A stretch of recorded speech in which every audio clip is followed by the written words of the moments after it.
Je voulais simplement, moi, me situer par rapport avec, et peut-être pour introduire peut-être la conférence de ma collègue Céline Gaungou, l'importance qu'a eu ici Pierre-Marc de Biasy, non pas simplement en tant que, on peut dire, un des fondateurs de ce qu'on a appelé la critique génétique, donc ce qui serait trop long de vous résumer ici. Je vous signale qu'il a fait un petit livre qui est maintenant en poche sur la génétique des textes. Oui. Donc, puisque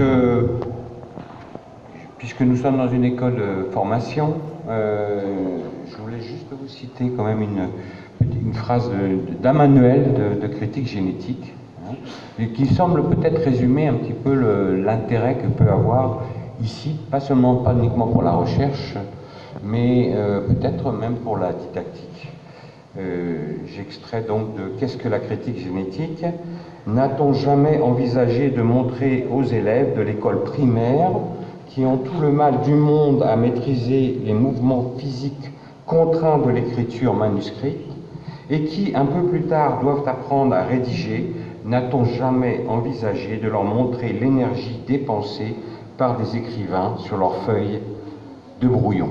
Voilà, c'est un peu ça la critique génétique. Et effectivement, elle pourrait être peut-être introduite dès l'école primaire. Moi, je connais des gens qui... Ça commence, et c'est pas facile, mais voilà, non pas en tant que...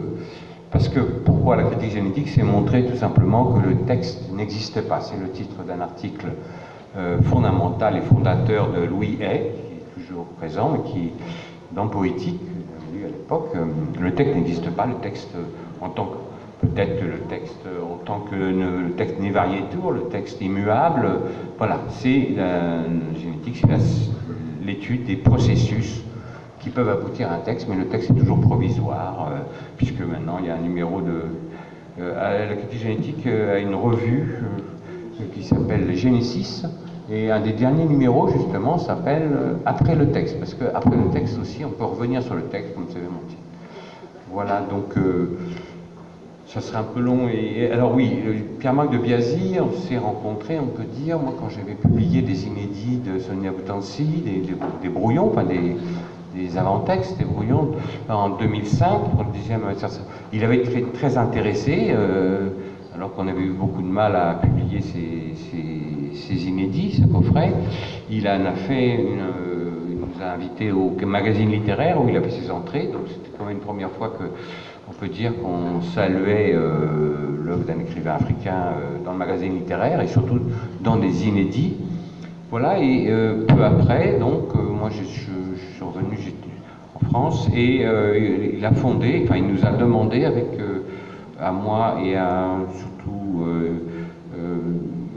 Claire Riffard, qui elle s'occupait des manuscrits du poète malgache Jean-Jacques Rabéa-Evel.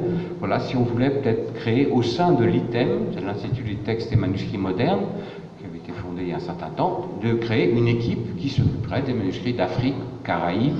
Alors on a un problème, est-ce qu'on va dire francophone, du Sud, enfin on a des problèmes d'appellation, mais disons, c'est traiter les écrivains du Sud, et je dirais les écrivains, les artistes, puisque la génétique s'intéresse aussi aux cinéastes, aux peintres, bref, à tout ce qui fait de la création, de les traiter exactement comme on étudie Hugo, et il faut conserver les manuscrits sont en péril.